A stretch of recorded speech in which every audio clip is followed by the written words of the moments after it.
Salam, salam kasih, damai, dan sejahtera. Tuhan memberkati, menyertai, dan melindungi. Salve. Ya, tadi materi kita sebenarnya hari ini luar biasa. Ya, kita mulai. Jelaslah, Allah ialah cinta kasih. Iya, jelas. Tak lebih terang kalimat itu daripada kenyataan bahwa Yesus disebut sahabat orang-orang yang berdosa. Dan bahwa ia makan-makan dengan orang berdosa, menjadi kawan semeja dengan mereka itu. Kita bisa baca di Injil Matius bab 11 ayat 19, bab 9 ayat 11, dan Injil Lukas bab 7 ayat 48. Kemudian Injil Lukas bab 15 ayat 2. Tetapi selalu karena cinta kasihnya kepada manusia itu, maka sabdanya, engkau telah sembuh, jangan berbuat dosa lagi. Injil Yohanes bab 5 ayat 14, Injil Yohanes bab 8 ayat 11. Jadi kita diharapkan untuk tidak berbuat dosa lagi. Mengapa kita berbuat dosa? Ya, karena kita menentang kehendak Allah. Mengapa kita menentang kehendak Allah? Ya, karena kita hidup dalam dunia, hidup dalam kedosaan, dan hidup dalam pengaruh-pengaruh atau rayuan iblis. Nah, kata asli Saitan berarti penentang. Itulah nama dalam bahasa Ibrani untuk iblis. Sebab ia menentang kehendak Allah. Itulah sebabnya Yesus memandang iblis sebagai musuh yang harus ditentangnya. Jadi dalam surat Yakobus itu dijelaskan bahwa tunduklah kepada Allah, lawanlah iblis, dia akan lari daripadamu.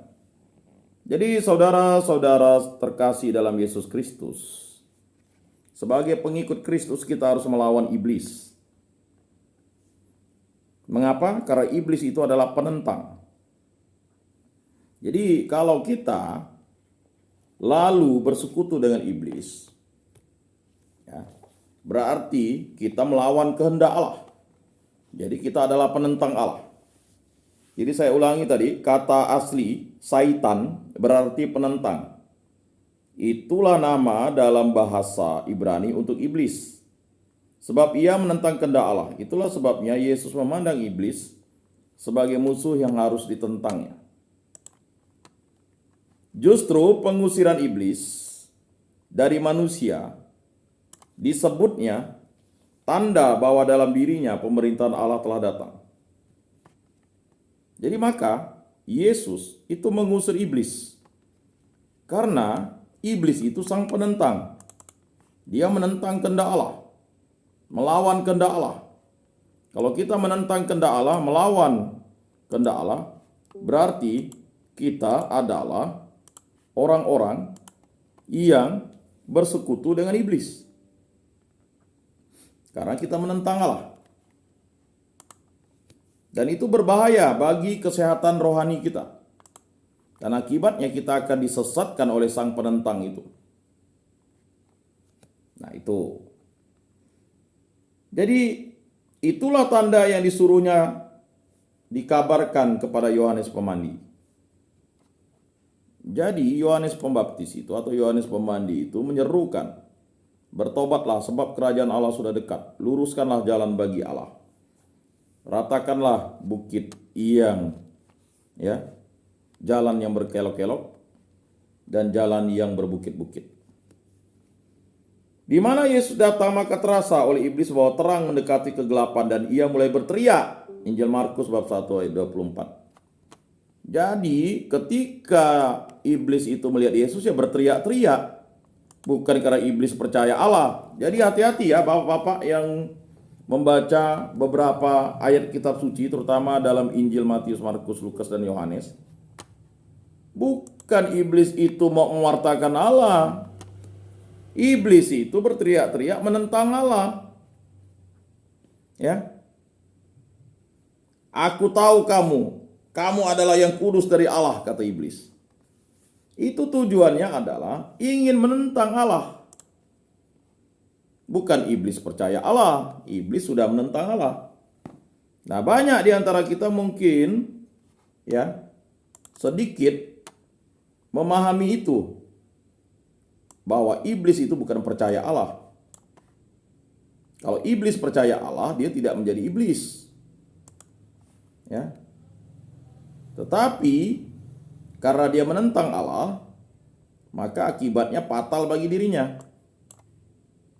Ya. Jadi Bapak-bapak, saudara-saudara yang terkasih dalam Yesus Kristus, hati-hati kalau kita mengatakan ya sesuatu yang kiranya baik itu berasal dari Allah. Contohnya misalnya ya dalam kuasa-kuasa penyembuhan. Siapa bilang iblis tidak bisa menyembuhkan?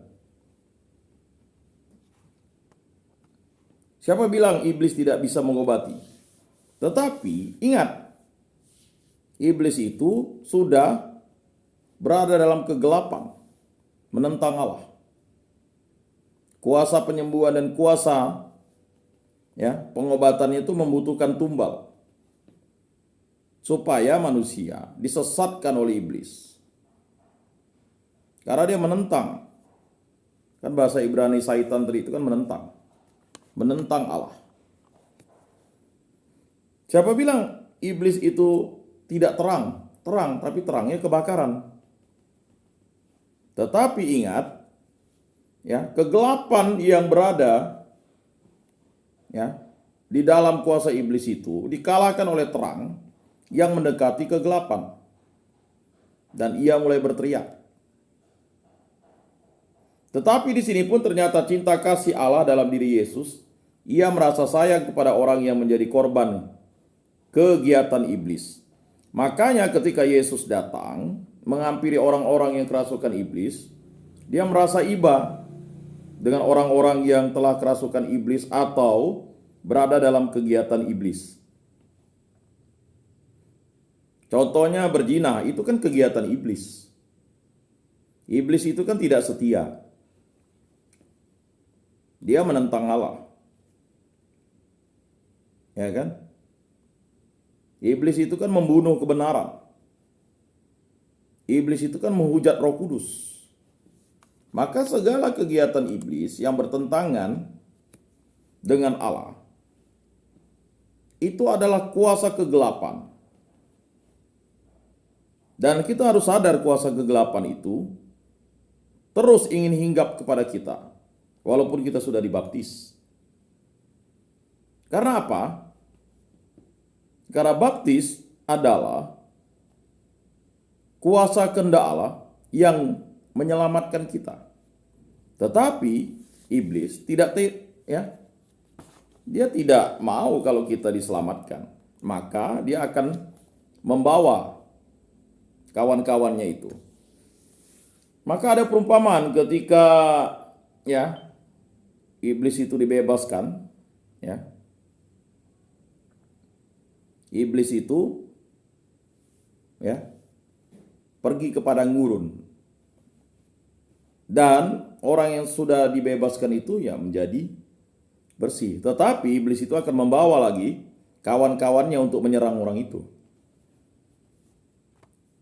Jadi Bapak-bapak, saudara-saudara yang terkasih dalam Yesus Kristus, jangan heran kalau orang telah dibebaskan dari kuasa iblis lalu tiba-tiba dia berubah lagi atau kembali lagi ke kehidupan lamanya.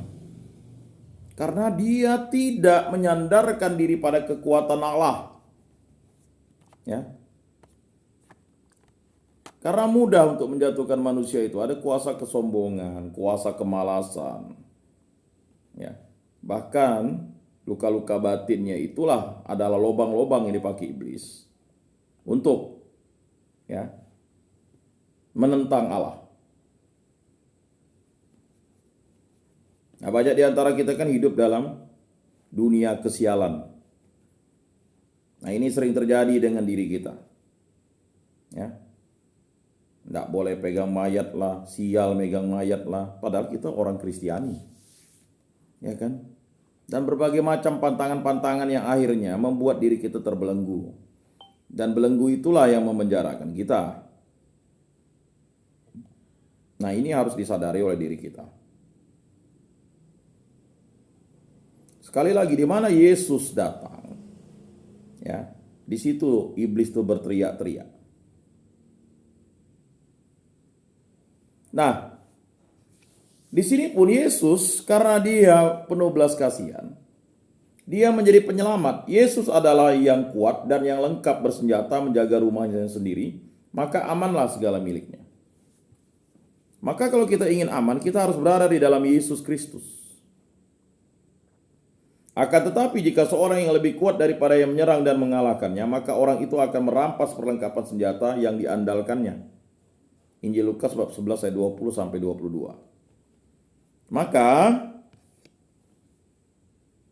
seorang antikristus itu atau orang yang dulu sudah pernah dibaptis, dia akan diserang oleh kuasa iblis dengan kuasa dunia dan kuasa hawa nafsunya. Ya. Dia akan meninggalkan Kristus supaya senjata yang dimilikinya, yaitu Yesus Kristus itu, tidak ada dalam dirinya. Sehingga iblis bisa menguasainya. Jadi begitu. Jadi jangan salah Bapak-bapak, saudara-saudara yang terkasih. Ya. Kan pernah waktu beberapa tahun yang lalu ada kawan-kawan atau teman Bapak yang mau dibaptis tuh. Tiba-tiba sebelum dibaptis dia dicekik oleh korbannya. Nah itu tadi, iblis itu tak sudi dia itu dibebaskan dari belenggu dosa oleh Yesus Kristus. Cuman untuk memberikan pemahaman kepada orang yang belum menjadi Kristen itu agak sulit. Dibutuhkan yang namanya proses mengenal Yesus secara total.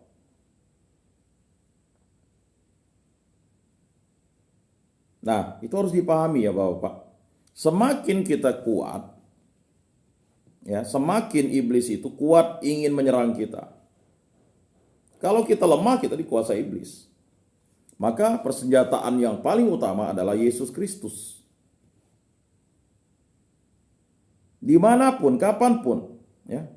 Kalau kita hanya mengandalkan kekuatan diri kita sendiri, kita akan mudah dikalahkan oleh iblis. Tetapi kalau kita mengandalkan kekuatan Yesus Kristus, kehendak Allah, kehendak Roh Kudus, kehendak Bapa di surga, ya, kita tetap akan dalam perlindungan Yesus Kristus.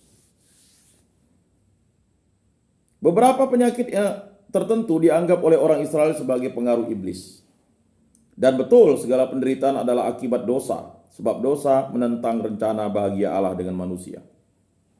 Yesus menentang dosa tetapi juga penyakit dan penderitaan, karena ia sayang kepada orang yang menderita.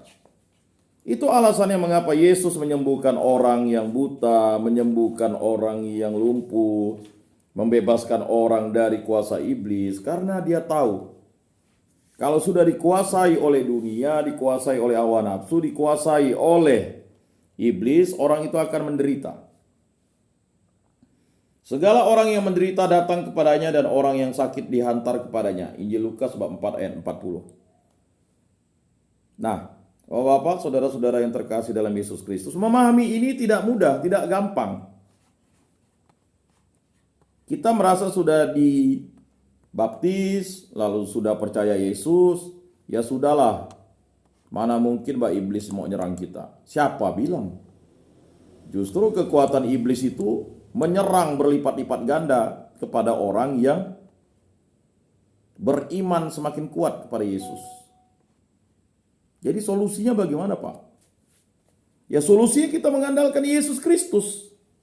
Karena selama kita belum bersatu dengan Allah dalam kerajaan surga, iblis itu terus menyerang kita. Dengan berbagai macam cara. Dengan hal dunia, hawa nafsu dan sebagainya.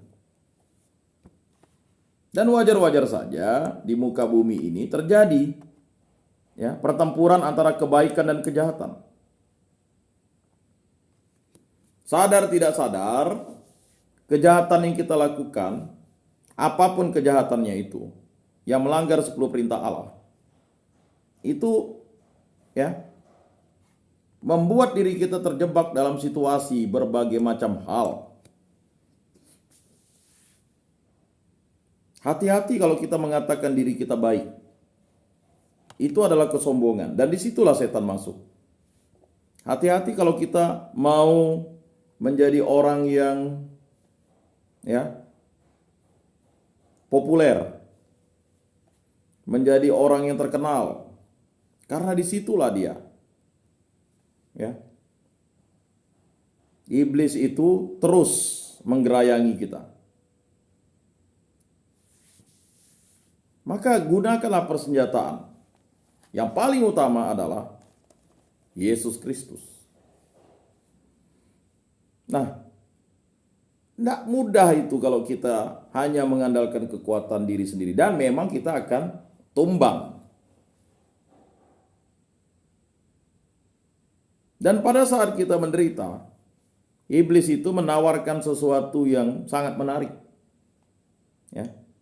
Kita baca Ayub. Ayub itu kan ditawarkan berbagai macam. Sampai kawan baiknya pun bilang, kau menghujat Allah saja, supaya kau tidak seperti ini keadaanmu. Ya, Ayub pun hampir-hampir mau seperti itu. Tetapi dia kembali, ya, melihat dirinya. Siapakah aku ini? Aku lahir telanjang, kan begitu.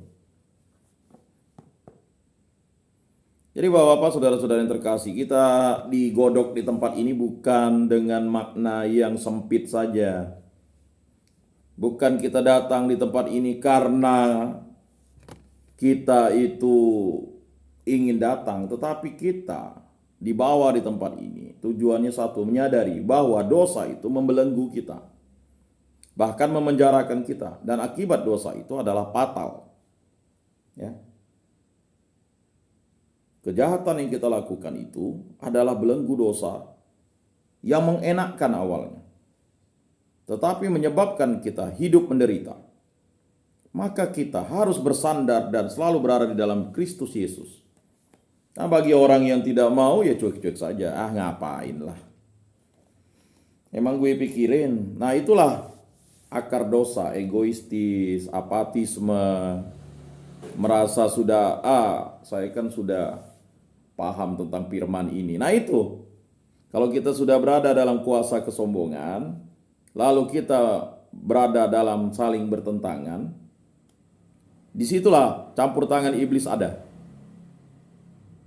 Kita sudah tidak mau datang ke gereja, ya. Kita berada dalam situasi iri hati, dengki, dendam, ya, kacau. Ya.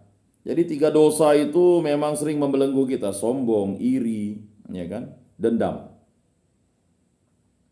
Dan jangan sampai itu, ya, kalau sudah berbuah dan buah itu sudah matang dan akan berakibat fatal bagi diri kita. Orang itu kan mau mengikuti Yesus karena enak-enak aja. Oh, ngikut Yesus nih enak karena bisa disembuhkan. Ya. Padahal mengikuti Yesus itu kita harus kuat. Kuat. Cintailah Tuhan Allahmu dengan segenap hatimu, dengan segenap jiwamu, dengan segenap akal budimu, dan dengan segenap kekuatanmu. Dan cintailah sesama manusia seperti dirimu sendiri. Itu sudah diberitahukan, kuat. Kalau kita tidak kuat, ya, apapun yang akan kita alami ini akan menjadi suatu penderitaan. Penderitaan. Ya. Tetapi kalau kita menderita dalam Kristus Yesus, kita akan dihadiahkan anugerah mahkota yang bukan panah, tetapi mahkota yang abadi. Itulah tinggal bersama Allah di dalam kerajaan surga. Ya. Berjuanglah, rebutlah untuk masuk ke pintu yang penuh sesak itu. Karena jalan kebinasaan terbuka lebar.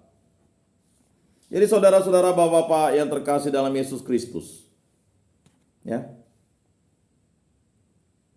Yesus sampai berkali-kali bahkan, ya, tidak bisakah kamu berjaga-jaga bersama aku ketika melihat para murid tertidur, kan? Karena ketika kita lengah, disitulah, ya, kuasa iblis itu datang dan, ya, akhirnya membuat diri kita jatuh.